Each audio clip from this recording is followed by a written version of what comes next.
पाप क्यों करते हैं? करीब करीब हर धर्म में यह कहा जाता है कि जो भी होता है वह ईश्वर की मर्जी से होता है।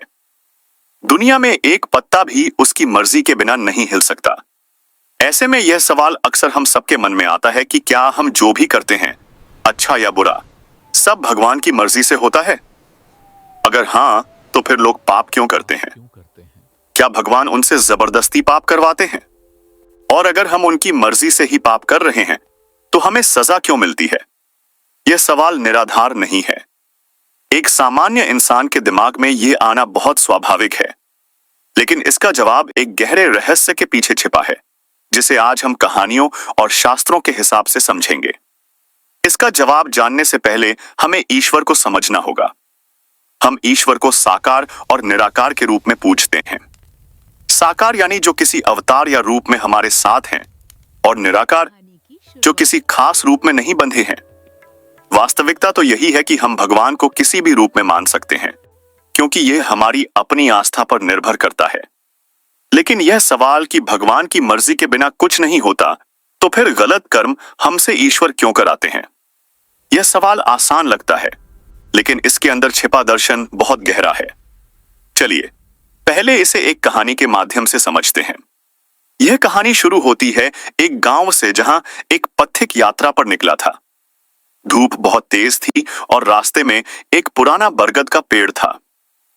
पथिक पेड़ के नीचे बैठकर बोला, हे भगवान, अगर मेरी हर सांस, हर कदम आपके ही हाथों में है, तो फिर मैं अपने कर्मों के लिए कैसे जिम्मेदार हूं? जैसे ही उसने यह कहा, पेड़ के नीचे से एक बूढ़े साधु निकलकर आए। साधु मुस्कुराकर बोले, बेटा, क्या तुम अपनी इस छाया को देख रहे हो?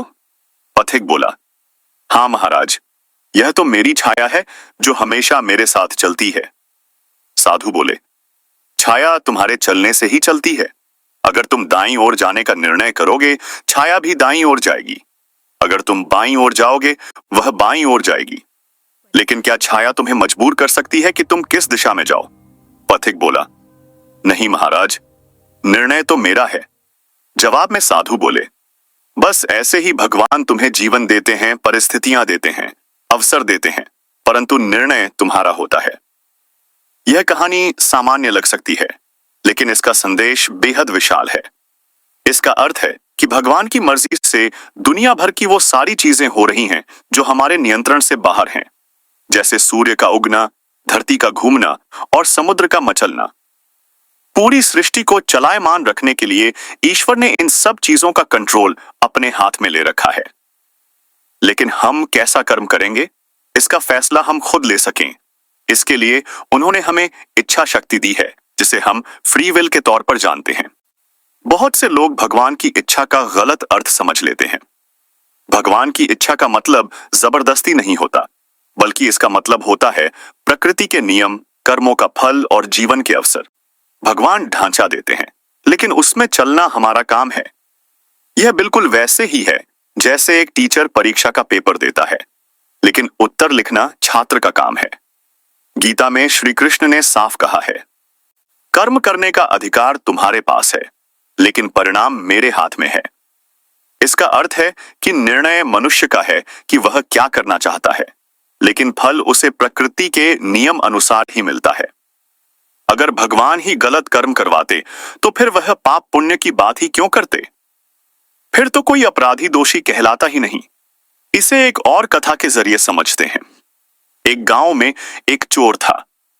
उसने ठान लिया कि आज रात वह मंदिर की तिजोरी तोड़ेगा।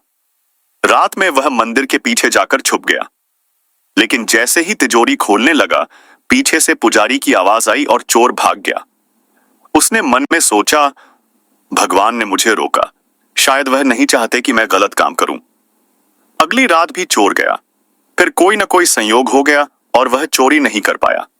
तीसरी रात उसने कहा, अगर भगवान की मर्जी नहीं होगी तो मैं आज भी पकड़ा जाऊंगा, वरना चोरी सफल होगी। उस रात उसने तिजोरी तोड़ दी और चोरी करके निकल गया, लेकिन अगले दिन वह पकड़ा गया।